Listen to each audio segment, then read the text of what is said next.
Buffering. One. The stream is live. What's up, y'all? What's up? Happy Tuesday. Oh my gosh. Me and Leslie are in the house back again. That is. Cue the awesome music because, today we're talking about Warrior Queens Rise because we are passionate about Warrior Queens Rise. And we're really passionate about standing together and rising together. And if you don't know who Leslie and I are, my name is Carissa. I'm going to let Leslie introduce herself here in a minute. But my name is Carissa. I am the CEO and founder of Alpha Queen Collective. We are the world's largest women's personal and professional development company. We have coaching programs and retreats and merchandise and like all of the fun things, right? And that's really, really cool. But I'm really stoked about the Warrior Queens Rise organization. And what that is Leslie and I decided to come together because we saw a need. And I'm going to talk a little bit about that later, but we saw a need after visiting Kenya for 9 days. And we saw the need. We are crazy enough to think, you know what, we can fucking change the world and we can definitely do it. We can be a part of this thing and we can create this movement that's bigger than us because that is exactly what Warrior Queens Rise is. It's not a Leslie thing. It's not a me thing. It's about impacting thousands of people at a global level.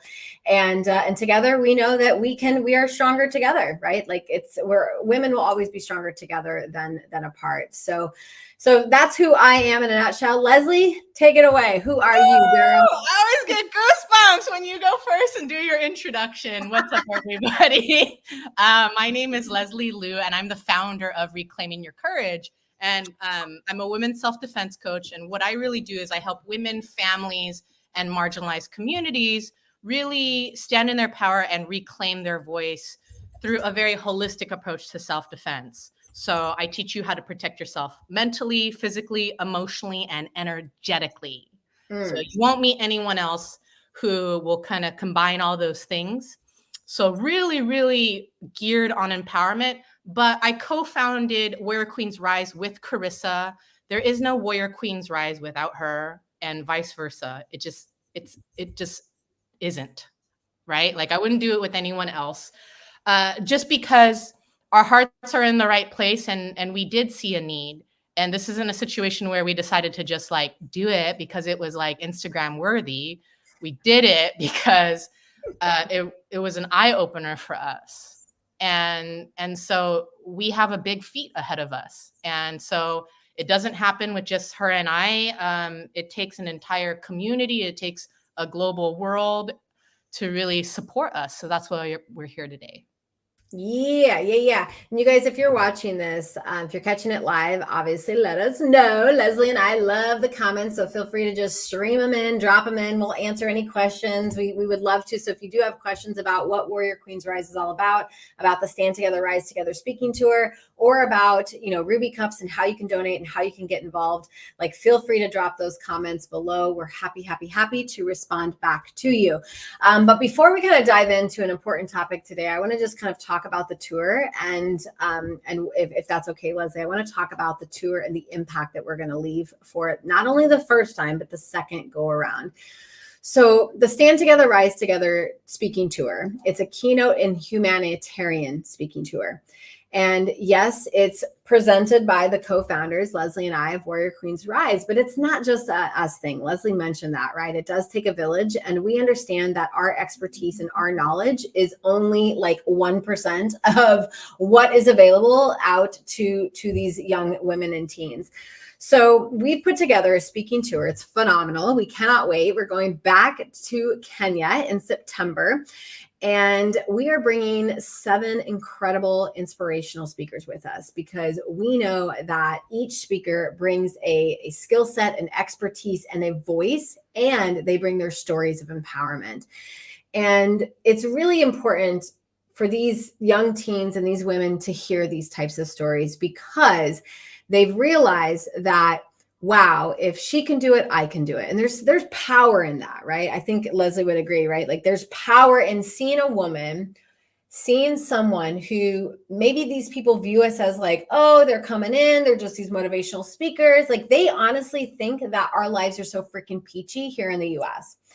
And when we share our stories, when we share our lessons, when we share our valuable insights with them, that is like a huge aha. They literally will think, wow, I didn't realize that she's experienced rape. I didn't realize that she's experienced hardships. I didn't realize that she's experienced low poverty and was homeless too.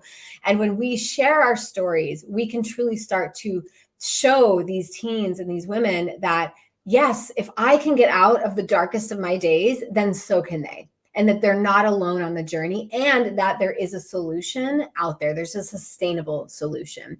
So we're super excited. We're going to give our shout out to all of our speakers. I just want to give a shout out to Heather out there, Dawn, we have Jean, we have Michelle, we have Lisa, we have Candace.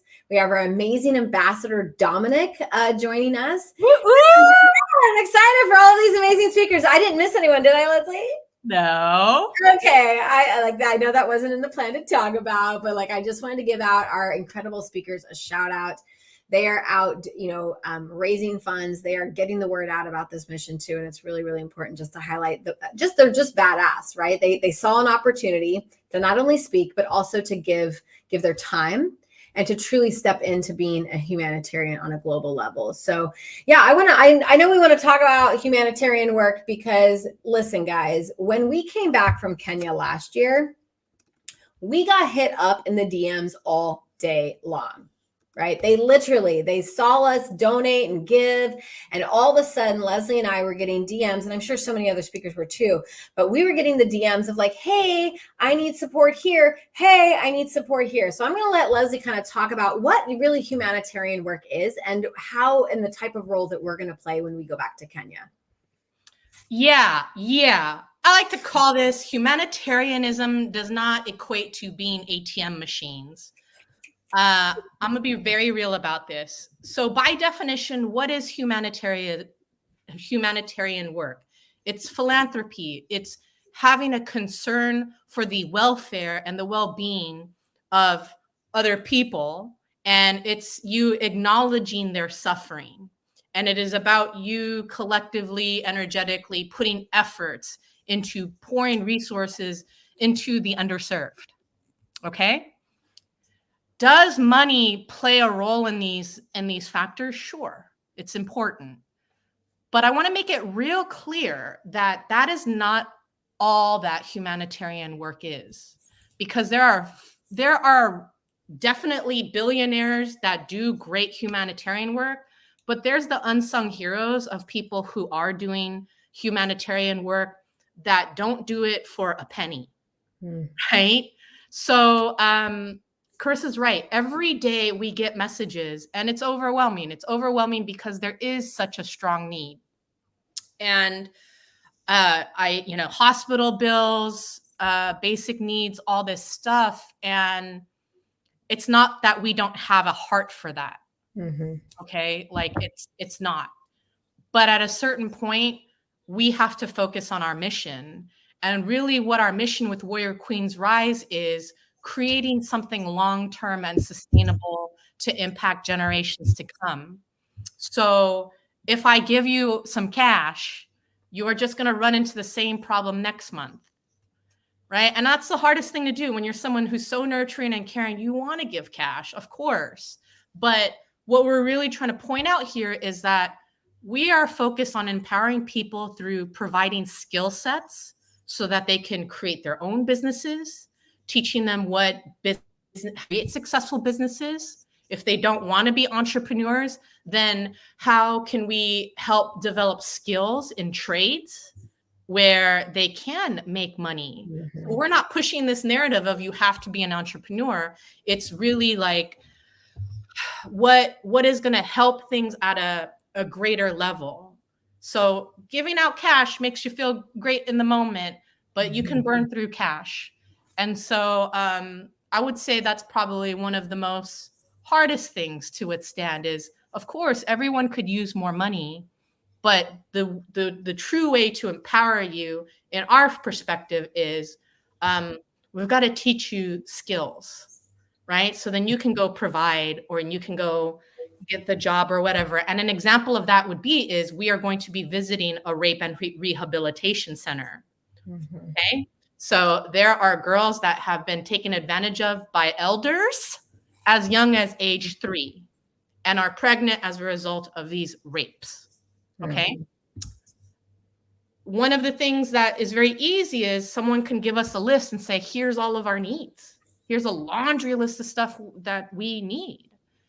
But it's the same thing with the sanitary napkins, y'all. Like, sure, could we give that and pull resources into that? Yes, but they will plow through that and they will be in a state of desperation the next month.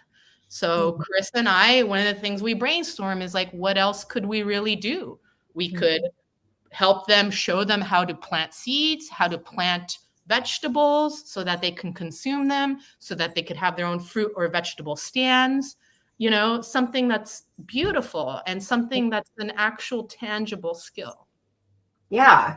Yeah. So, I mean, the old story of, you know, teach a man to fish, and, you know, like you can give him a fish and he'll eat and feed his family for tonight. If you teach him how to fish, he can then provide, you know, resources forever. But if we don't just want to give them the pole, right? We want to teach them, like, truly. And that's what we are doing, right? She mentioned the sanitarian pads. So I just kind of want to dive into why the pads aren't sustainable and where Leslie and I, where we are deciding to put our efforts in. So I want you to imagine Leslie and I walking through a store, literally running and having fun, but walking into several stores, buying out all of the sanitarian pads that they have, right? Because we're like, we raised all this money when we were in Kenya. We felt so fucking good. We were high on like this. Yes, we're doing something. And we go, we clear out the shelves and we're like feeling good, right? We're taking boxes of pads out, and the workers are going in the back room to get these, but like all the things, carts full. Okay. So imagine that, feeling really, really good. Now I want you to imagine us donating them, right? I can remember, you probably remember it too, right? Like when we were like, we've got these boxes of pads and we're like raising them up and we're feeling so, so good. And then one of the first ladies of Narak, she goes up and she speaks to these girls and she's like, now these lovely ladies, right? They're donating all these pads, like clap for these ladies, and everyone's clapping for us and we're feeling good. And then she like speaks, like she asks the girls the question, they all kind of giggle. And Leslie and I were like, wait, what did she just say? Like, why are these women giggling, or why are these girls giggling? And the lady beside me said, Carissa, she just asked how many girls actually have underwear to put the pads in. And they all laughed because hardly any of them even have the underwear to put the pads in. And in that moment, I was like, what the hell? Like, I was like, we just bought 15,000 pads that half of these girls can't even use. They can't even use. Okay. So then we kind of were like, we went back to the drawing board. We're like, okay, do we need to help provide sewing machines so that they can make their own pads? Like, do we need to provide sewing machines so that they can learn the skill of making underwear and panties for themselves? Like, what can we do, right? What can we do?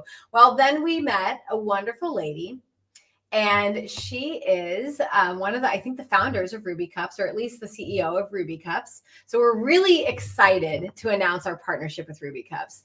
It's a brand that shares our vision for a better world. And at WQR, we believe menstrual hygiene is it's a fundamental human right? I can't imagine sending my daughter to school with nothing. And then just hoping to God that she doesn't get embarrassed, that accidents don't happen, right? I just can't imagine sending my 17-year-old or 12-year-old even at that fact without something specific, right? So we realized that these girls, like, this is a human right? They deserve to have, you know, some sort of feminine hygiene product that supports them, because you guys, when these girls, when they're being taken care of with their bodies, they get to go to school. They're not missing school. And I don't know about you, but when Leslie and I witnessed firsthand that when these girls are not in school, for whatever reason, they're out on the streets selling their bodies, doing whatever they need to do to make money. Okay. And that's just not right either. And they don't want to do it either. So they're feeling like stuck in a hard spot. So the least we could do is just give them a sustainable option, right? And that's what Ruby Cups is all about. It's premium, premium product. It's zero waste. And one cup, y'all, one Ruby Cup will last one girl 10 years if she takes care of it properly. And what I love about this the best is the fact that when we partnered with them, they actually cared about teaching the girls how to use these cups. Because, I mean, Leslie, when's the last time you bought something and you didn't really know how to use it? So you were like, it just kind of sat there on your desk or your table and you're like, I don't really know what to do. It's like the fruit that you're like at a farmer's market. You're like, oh, that looks fun and fancy. So you buy the damn thing and it gets home and it sits on your counter forever. Because you're like, I don't even know how to use this or what to cook with it. Like that's what these like cups, like you have to bring the education. And Ruby Cups, not only do they, they help us get these cups in the hands, but they're also sending a trainer with us on the tour to educate these girls on how to use it, how to clean it so that it is sustainable. So it truly is good for the environment, good for the girl, good for the school, good for every human being. Okay, so that's just one of the projects that we are currently raising funds for. You can, I just dropped a link, right, that you can literally go to a GoFundMe link. If you're like, I can't find the link, just send Leslie and I a DM. We'll be happy to send you the link. We've currently created a GoFundMe campaign. Our goal is to raise $6,000. We're at 1,300, and I think we had 12 donors. So just think, if 12 more donors would come in today, like we could just double our efforts right now. And there's no amount too small or too big, right? You could literally donate $10. You could donate $50. You could donate, we've even had people donate $500. We've had companies that are now looking into creating donations for us on our behalf. So you guys, there's no amount of money that, even if you just have $10, I guess is what I'm saying, that goes a long way. That will provide one girl, one cup for the next 10 years.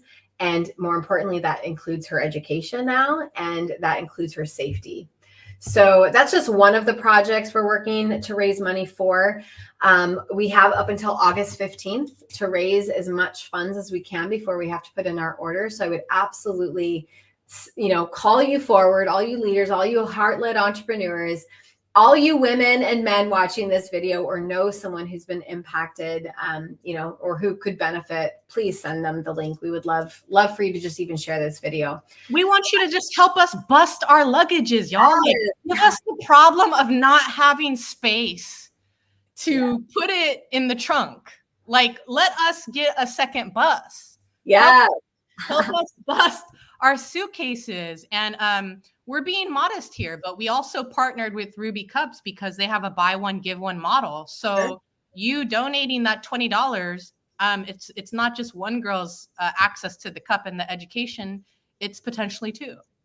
100%. And that's how much of an impact you can make immediately. So yeah, I didn't mean to cut you off, but it's just no. And I realized, I apologize. I just got so excited. And feel free, you can, if, I think we're going to do a live on another type of donation that we're going to do, but you guys, Leslie and I, we can't do it alone. Countries and communities need us to step up. And for the price of your Starbucks latte and muffin, you could literally change a girl's life. And that's what I absolutely love about this. They're giving us at a really great rate. They're giving us with the buy one, give one. So every time that when I say we're going to affect, the next, $6,000 could affect 6,000 girls. That's not just this generation either, guys. That's the next generation too. Because when a girl believes that she's worth, fighting for and taking care of, and she understands her body, you're changing generations. Yeah, and what you're really impacting is you are allowing these girls the feminine hygiene health to reproduce. Okay, so because they're having a more healthy, sustainable means, they are able to bear children. Versus the alternative is the sickness that comes with reusing a cotton pad. Yeah. Right? Like they can get sick. Some of them can even die. So I think that's kind of a big thing. And I love how Carissa laid out our project and kind of like how it kind of came to be. We went there thinking it was going to be one thing, and then it evolved. It evolved based off of a need. And why I really want to shed light on that is let's be honest. Westerners going to other countries is a difficult topic for people. Who are you coming into the country, telling us what we need or whatever? And I honor that because history tells us time and time again the ways in which people have been oppressed. That is something that we hear loud and clear. We are not colonizers. I'm just going to say that. We are not colonizers. We didn't go there and decide. It would be really great if we just like gave this, right, to make ourselves feel better or ourselves to look better. We listened to so many young women. We listened to male allies. We listened to our local ambassador. We listened to politicians, right? So then the areas that we focus on in our global organization are not just focused on sanitary pads. It was based off of listening to what they were saying, which is like access to sanitary pads. Female genitalia mutilation is still a heavily practiced thing here, right? And then we have mental health, right, is suffering, and gender-based violence. So Carissa and I chose these 4 areas for our organization because at a bird's eye view, okay, this is where we could start to make an impact here. But those topics are topics that could translate over to Southeast Asia and other underserved countries. So that is the reason why we chose it.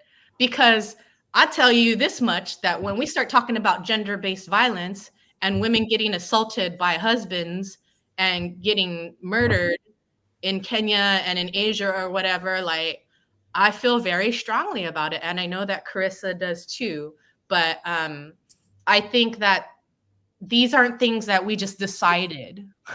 It was the journey and immersing ourselves with the people. We didn't go to Kenya just to say, hey, here's with me with a giraffe. We actually spoke to Kenyans. We want to be around Kenyan people. That's why on our tour, we're actually getting our hands dirty and we want to serve.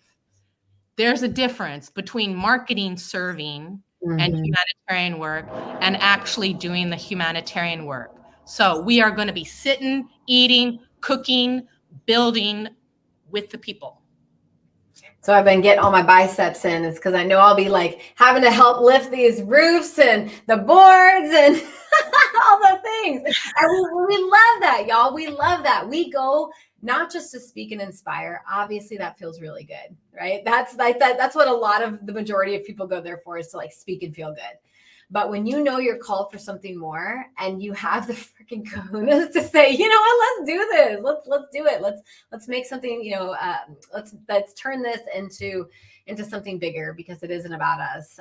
But yeah, oh my gosh, I'm so excited. Like, I'm like all in for the culture exchange. I'm all in for the hugs.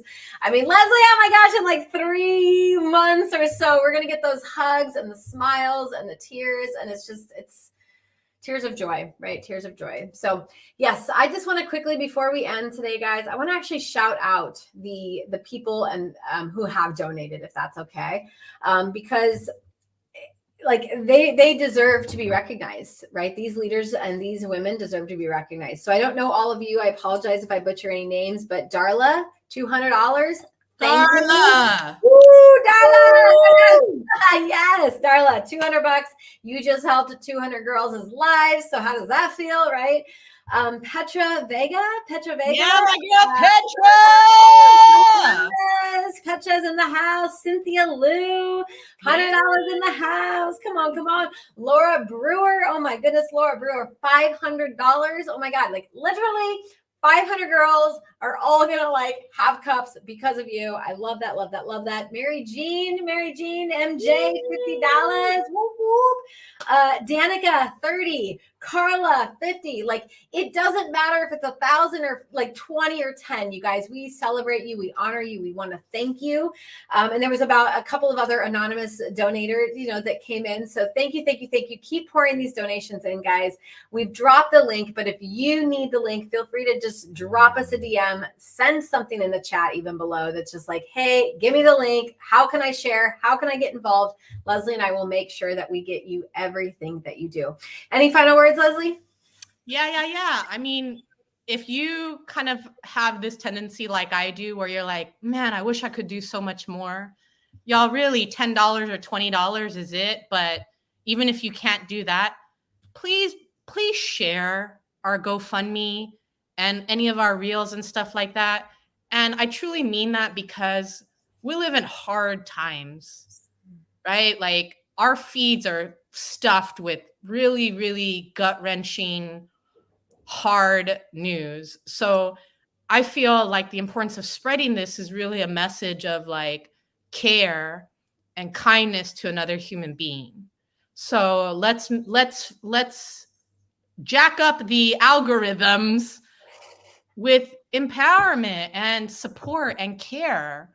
Really, that's really, even if you have no idea or concept of what we're doing or what silicone cups are, that's why we do this, because there's just too much stuff in our feed that wears us out and isn't positive. So be part of the movement that's like, you know what, we're gonna break the internet and do some freaking positive impact. I love it. I love it. You're amazing, Leslie. Thank you so much for being an amazing partner in crime with me on this. It's such a beautiful thing. You guys, we're going to be going live multiple times. So just, get ready to hear more all about Warrior Queens Rise and what our mission is. So we'll be back in a couple of weeks and we'll give you an update on our goal and the amount of cups that we'll be ordering soon. So stay following us. And like Leslie said, please share the video on your feed. We love you and we hope you have a beautiful day. Bye. Yeah.